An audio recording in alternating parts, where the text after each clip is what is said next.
The early morning sun peeked through the windows of Joe's diner, casting long shadows across the worn linoleum floor. Harold Mitchell pushed open the heavy glass door with his wooden cane, the small bell above chiming, just as it had every morning for the past 30 years. At 93 years old, he moved slowly but purposefully, his back still straight despite his age. "Morning, Harold," called Susan, the head waitress, her smile warm and genuine. She was already reaching for the coffee pot before he settled into his usual corner booth. The leather seat had a slight depression where he sat every day, a physical reminder of his loyal patronage.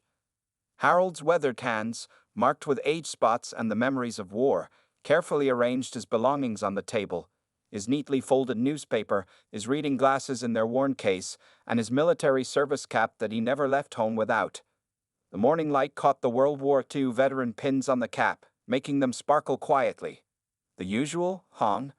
Susan asked, though she already knew the answer. She'd been serving Harold his breakfast for 15 years now, and not once had he ordered anything different. "Yes, please, Susan," Harold replied with a gentle smile. "2 eggs over easy, wheat toast, and keep that coffee coming." His voice was soft but clear, carrying the kind of quiet dignity that came from a life well lived. As Susan walked away, Harold glanced around the diner. He knew every crack in the ceiling tiles, every scratch on the counter, and every face that regularly visited during the morning rush. The place hadn't changed much since 1989 when he first started coming here after his dear wife Martha passed away. The same photos hung on the walls, though they yellowed with age, and the same old jukebox stood in the corner, now playing songs from decades newer than the ones he grew up with. Other regulars began filtering in: Tom the mailman, Betty from the flower shop, and young Jimmy who worked at the gas station. They all nodded or waved to Harold, some stopping by his table for a quick chat. To them, he was more than just the old veteran who sat in the corner.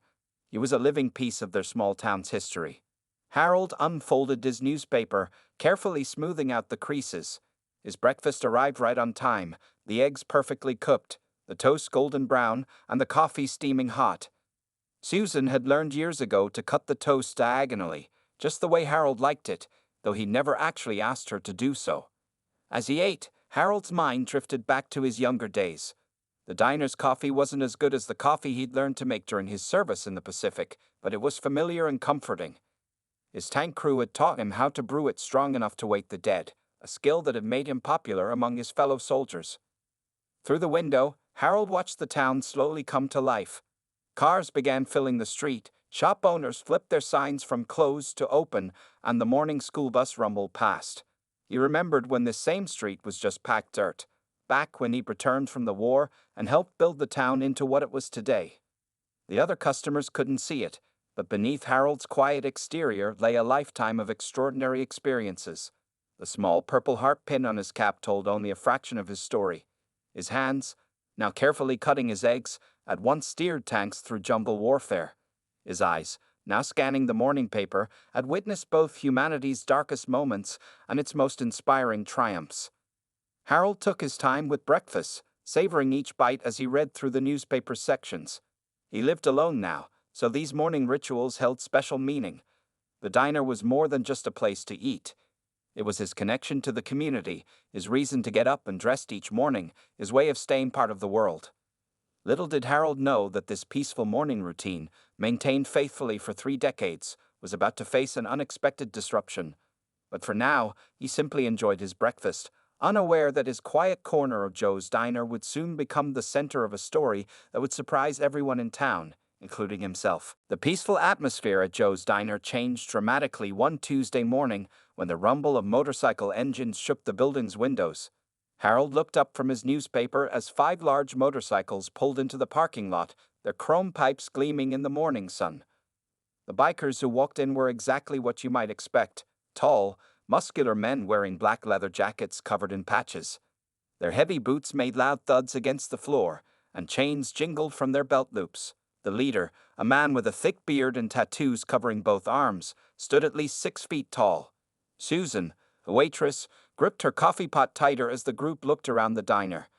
The regular customers went quiet, their forks stopping mid-bite. Even Jimmy from the gas station, usually chatty and cheerful, suddenly became very interested in his scrambled eggs. "Nice place," the leader said loudly, his voice rough like gravel. He scanned the diner until his eyes landed on Harold's corner booth, especially that corner spot with the view. The bikers made their way through the diner, deliberately bumping tables as they passed. They chose the booth next to Harold's, pulling up extra chairs and spreading out more than necessary. Their leather jackets creaked as they sat down, and the smell of motorcycle exhaust and cigarettes filled the air. "Hey, Grandpa," one of them called out to Harold. "Ain't you got a retirement home to be at?" The others laughed, their voices too loud for the small diner. Harold kept his eyes on his newspaper, calmly taking another sip of his coffee. He'd faced worse in his life than a group of loud bikers. Susan hurried over to take their order, her hands shaking slightly as she wrote in her notepad. "Coffee all around," the leader demanded. "And make it quick." He turned to look at Harold again. "You know, old-timer, that corner booth would fit our group better. Must be hard for you to need all that space just for yourself." The other customers watched nervously as the situation unfolded. Betty from the flower shop whispered something to Tom the mailman, who shook his head sadly. They'd all known Harold for years, and it hurt them to see him treated this way. Over the next hour, the bikers kept making comments. They told loud jokes about World War II, mocking the service pins on Harold's cap. When Harold got up to use the restroom, they imitated his slow walk and the way he used his cane. Susan wanted to say something, but the owner had warned the staff to avoid trouble with customers. "Look at his hands shake." One biker snickered as Harold carefully lifted his coffee cup. They didn't know those hands had once saved an entire squad in the Pacific, or that the tremors came from old war wounds. The next morning, the bikers came back, and the morning after that. Each day, they got a little bolder with their comments. They started calling Harold Pops and Gramps, asking him if he needed help reading his newspaper or cutting his food. Sometimes they would rev their motorcycles extra loud in the parking lot, knowing the noise bothered the old veteran. Other regular customers started changing their routines. Betty began getting her coffee to go, and Jimmy started coming in earlier to avoid the bikers. But Harold didn't change his schedule. He kept coming in at the same time, sitting in the same booth, ordering the same breakfast. Susan noticed something, though. Harold's hands shook more than usual now when he picked up his coffee cup. His shoulders seemed a little more hunched, and he took longer to read his paper. The sparkle in his eyes, always so bright when he shared old stories, had dimmed a bit. The owner of Joe's Diner, Mike, watched all this from behind his counter. He wanted to do something, but the bikers hadn't broken any rules yet. They were paying customers, and times were tough for small businesses. Still, he saw how they were wearing Harold down, day by day. What nobody knew was that Harold Mitchell had a secret. Behind his quiet demeanor and gentle smile lay a history that would soon turn this entire situation on its head. But for now, he endured their taunts with dignity, waiting for the right moment to reveal who he really was. 3 weeks had passed since the bikers first arrived at Joe's Diner, and the situation was getting worse. The morning peace that Harold Mitchell had enjoyed for 30 years was now filled with tension thick enough to cut with a knife. The bikers had claimed the tables around Harold's corner booth, creating what they jokingly called their territory.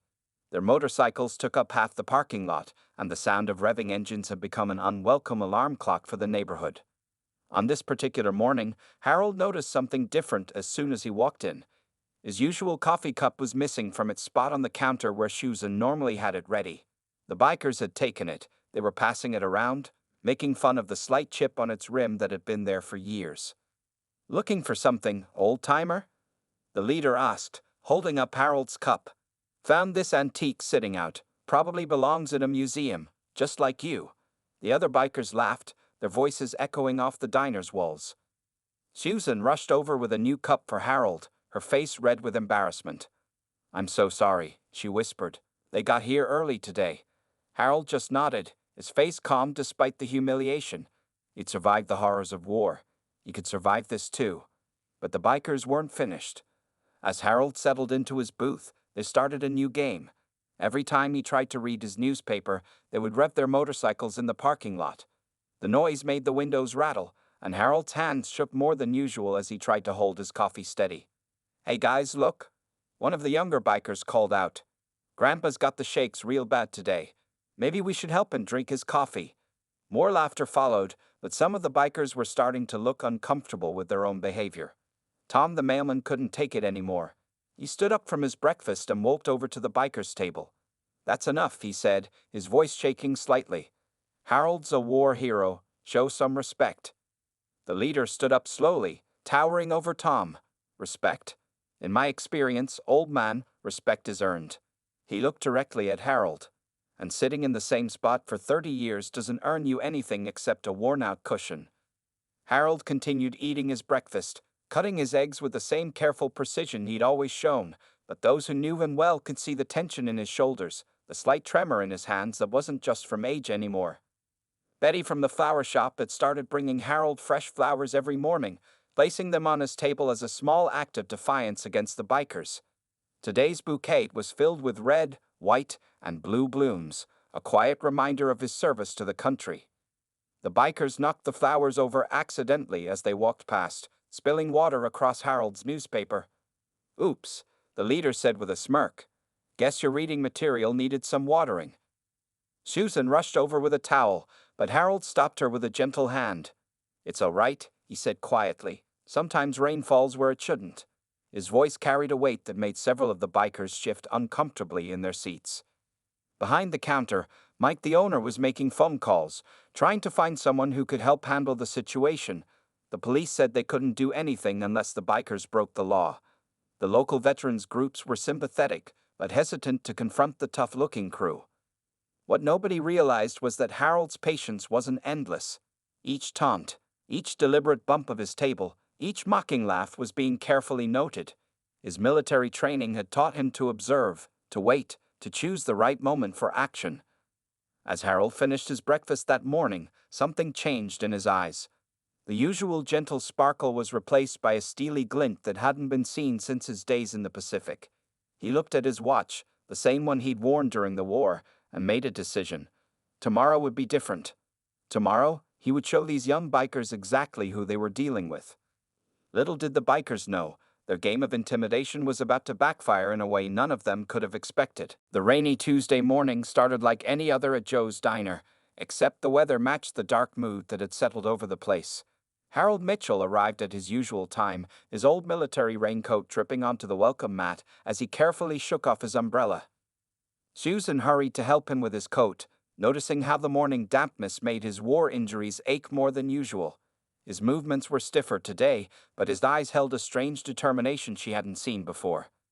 "Nasty weather we're having," she said, trying to sound cheerful as she poured his coffee. Harold nodded, arranging his newspaper and cap with military precision. The service pins on his cap caught the fluorescent light, one of them marking his Purple Heart Award. The rumble of motorcycles cut through the sound of rain hitting the windows. The bikers burst in, bringing with them the smell of wet leather and exhaust fumes. They were in a worse mood than usual, irritated by the weather and looking for someone to take it out on. "Well, if it isn't our favorite ancient relic," the leader sneered, shaking rain from his leather jacket right over Harold's table. Drops of water splattered across Harold's newspaper and into his coffee cup.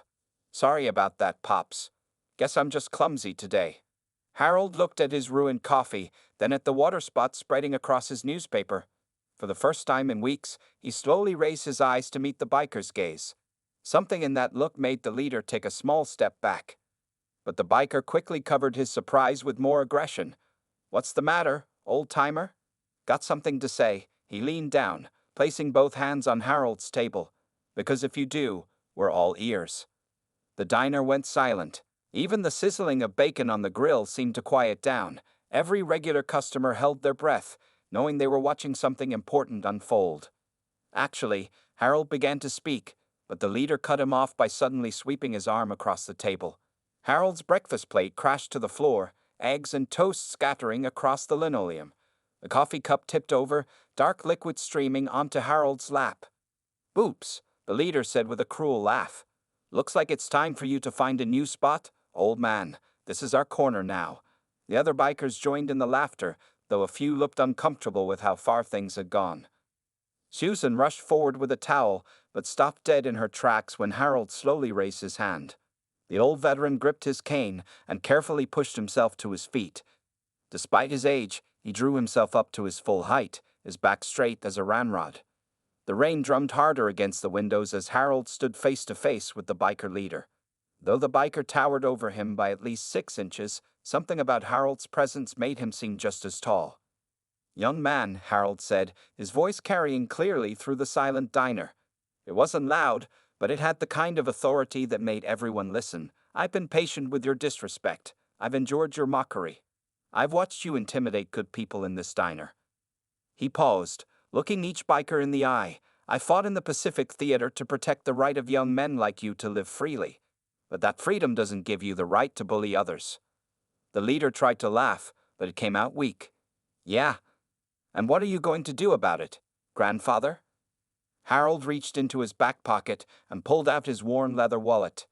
"I'm going to show you something," he said, his hand steady for the first time in weeks. "Something that might make you think twice about who you've been harassing." As Harold opened his wallet, the entire diner leaned forward. Even the cook stepped out from behind his grill to watch. What Harold was about to reveal would change everything. Not just for him, but for every person in Joe's diner that rainy Tuesday morning. Harold's weathered hands held his old leather wallet carefully as the entire diner watched in silence. The rain outside seemed to quiet down too, as if nature itself was waiting to hear what the old veteran had to say. From the wallet, Harold pulled out a worn leather card, its edges soft from decades of handling. The card was old, but the text and emblem on it were still clear. As he held it up, the biker leader's eyes widened in shock. "This is my original membership card," Harold said, his voice strong and clear. "Member number 001 of the Veterans Motorcycle Alliance, founded in 1946. I'm not just a member. I'm the founder and first president of what became the largest veterans motorcycle club in the nation." The effect was immediate. The color drained from the biker leader's face as he stared at the card. His hands, which had been clenched in fists, slowly relaxed at his sides. One of the other bikers let out a low whistle of disbelief. That's impossible," the leader stammered. "The VMA is legendary. They started right after World War II. His voice trailed off as the reality sank in.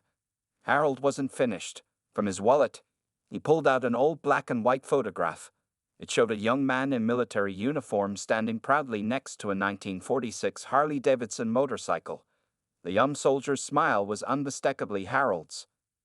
"I started this club with 5 other veterans when we came home from the Pacific," Harold explained. "We had nothing but our motorcycles and our brotherhood. We built it into something that helps thousands of veterans today." The younger bikers gathered around to look at the photograph. Their faces showed a mix of awe and shame as they realized who they had been tormenting for the past weeks. "The VMA was born right here in this town," Harold continued. "In fact, we held our first meeting in this very diner, though it had a different name back then. That's why I sit in this booth every morning. This isn't just my breakfast spot, it's a piece of history." Susan, who had worked at the diner for 15 years, covered her mouth in surprise. She'd served Harold countless breakfasts without knowing the full story of why this corner booth meant so much to him. The biker leader took off his leather jacket, and there it was, the same emblem that was on Harold's membership card, sewn onto the back of the jacket. The leader's hands were shaking now, not Harold's. We're all VMA members," the leader confessed, his voice barely above a whisper. Chapter 42. "We had no idea, sir. For the first time, genuine respect replaced the mockery in his voice. Harold held up another photo, this one showing him with a group of young men on motorcycles. "This was taken in 1947, our first big ride. We had 50 members then." He pointed to a young man in the corner of the photo. "That's Jimmy Martinez. He was our first treasurer." The leader's face went even paler. "Jimmy Martinez, that was my grandfather. He used to tell me stories about the founding members, about the man who started it all."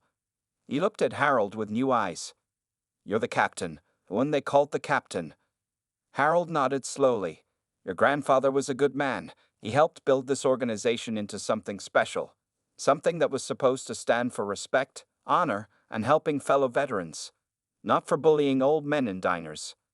The leader sank into the nearest chair, looking like he might be sick. The other bikers stood in shocked silence, their tough guy attitudes completely forgotten. They were in the presence of a living legend, the very man who had created the organization they were so proud to be part of. The rain outside had stopped, and sunlight began to stream through the diner's windows. It fell across Harold's service pins, making them shine brightly. The diner remained silent as everyone processed what they had just learned about the quiet old veteran who had been part of their community for so long. But this revelation was just the beginning.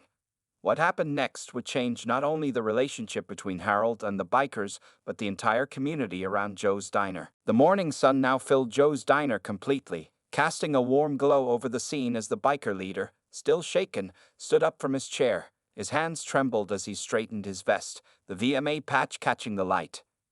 "Captain Mitchell," he said, using Harold's old title for the first time, "I don't know how to begin to apologize. What we've done, what I've done, it goes against everything the VMA stands for." His voice cracked with emotion. The other bikers had removed their caps in respect, looking down at their boots in shame. The tough exterior they'd shown for weeks had completely melted away, replaced by the kind of humility that comes with realizing you've deeply wronged someone you admire. Harold looked at the group of young men before him, seeing not the bullies of the past few weeks, but the same lost souls he'd encountered after World War II. "Sometimes," he said gently, "we forget who we are. The important thing is remembering." The leader reached into his own wallet and pulled out a worn photograph. "This was my grandfather," he said, showing it to Harold. "James Martinez. He told me stories about the captain who saved his life twice, once in the Pacific and once back home by giving him purpose through the VMA. I never made the connection. I never thought." Harold studied the photograph, a small smile crossing his face. "Jimmy," he said softly, "he could fix any motorcycle engine, no matter how broken. He kept us running in those early days when none of us had much money for repairs." Susan quietly began cleaning up the spilled breakfast, but the leader quickly stepped in. "No, ma'am, please. Let us do that." He motioned to his fellow bikers, who immediately started picking up the broken plates and spilled food. "And Captain," the leader continued, "we insist on paying for your breakfast. Not just today's, but every breakfast you want to have here. It's the least we can do." Harold shook his head. "That's not necessary. What I would prefer is for you to show me how the VMA is doing these days. It's been a while since I've been to a meeting." The bikers' faces lit up. One of them, a younger member who had been quieter than the rest, stepped forward. "Sir, we're having our monthly chapter meeting this Saturday. Would you consider being our guest of honor? Better yet," the leader added quickly, "would you consider speaking to our members? There are so many stories that have been lost over time. Things about the early days that only you would know." For the first time in weeks, Harold's eyes twinkled with their old spark. "Well," he said, "I might have a few stories to share." The regular customers of Joe's Diner watched in amazement as the scene continued to unfold. Betty from the flower shop wiped tears from her eyes, and Tom the mailman couldn't stop grinning. The transformation they were witnessing was nothing short of miraculous. The leader pulled out his phone. "Captain, if it's okay, I'd like to call the state president right now. He needs to know you're here. The national office, too. You're like a legend to us, sir. We have photos of you on our clubhouse walls, but most of us thought, well, we thought you had passed on years ago." Harold chuckled. "Still here. Just a bit more mileage on the odometer these days." As the leader made his calls, the other bikers gathered around Harold's table, pulling up chairs respectfully. Their faces were eager, like children about to hear a favorite story. Susan brought fresh coffee for everyone, and this time when she set Harold's cup down, no one dared to make a joke. The morning that had started with tension was transforming into something extraordinary. The corner booth that had been a battleground was becoming what it was always meant to be, a place where generations could connect, where stories could be shared, and where respect could bridge any gap.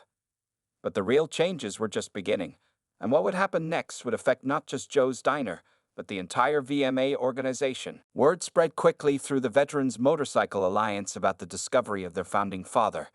By noon, Joe's Diner was packed with VMA members from nearby chapters, all eager to meet Captain Harold Mitchell.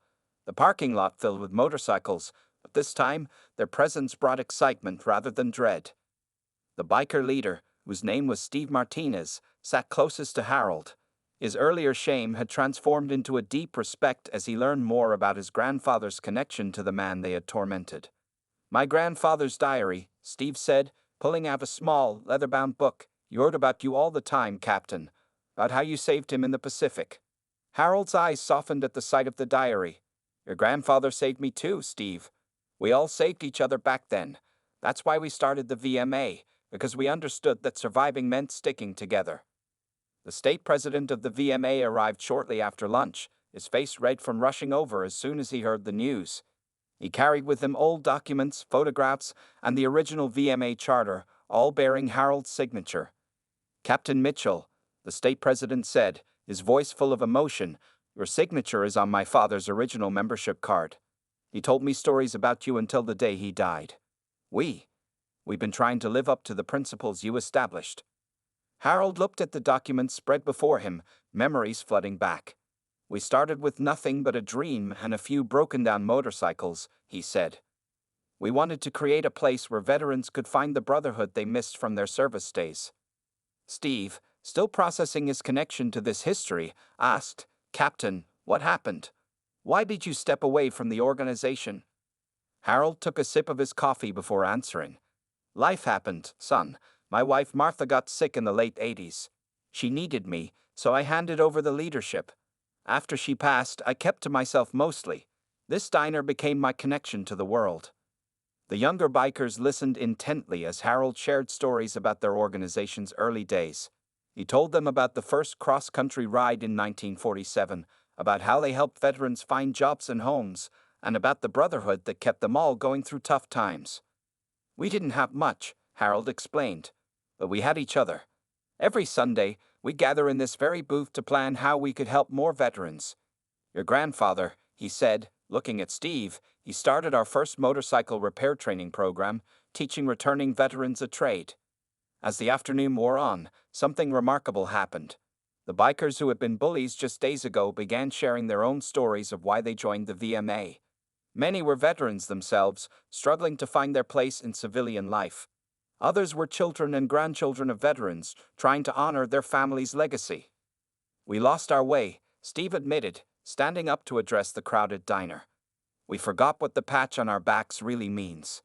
Captain Mitchell, I want to personally apologize, not just for our behavior, but for dishonoring everything you and my grandfather built." The state president stepped forward then, holding something in his hands. It was a pristine VMA leather vest, with a special patch that read "Founding Father" beneath the organization's emblem. "Captain, we'd be honored if you'd wear this again. The VMA needs its heart back." Harold stood slowly, his hand steady as he touched the leather vest. The diner fell silent as Steve and the state president helped him put it on. It fit perfectly, as if the years between then and now had melted away. Susan, watching from behind the counter, couldn't hold back her tears. The regulars who had witnessed weeks of bullying now watched in awe as those same bikers stood at attention, showing profound respect to the quiet old veteran they had come to know over coffee and eggs. But this day of redemption was about to lead to something even bigger, a transformation that would affect veterans' lives across the country. The story of Harold Mitchell, the founding father of the VMA, was far from over. 1 month had passed since the remarkable revelation at Joe's Diner, and the place had transformed completely. Harold's corner booth now had a small bronze plaque identifying it as the founding table, Veterans Motorcycle Alliance, established 1946. Every morning, the parking lot held a respectful mix of cars and motorcycles. Steve Martinez and his fellow riders had become Harold's unofficial honor guard. Each morning, the sound of motorcycles would announce their arrival, but now it brought smiles instead of fear. They would escort Harold from his home to the diner, treating their founding father with the dignity he deserved. "Good morning, Captain," Steve would say, helping Harold off the motorcycle he now rode as a passenger. The old veteran had surprised everyone by accepting Steve's offer to ride again, saying with a twinkle in his eye, "You're never too old to feel the wind in your face." Inside the diner, the large booth had become a gathering place for stories and wisdom. Young riders would sit for hours, listening to Harold's tales about their organization's early days.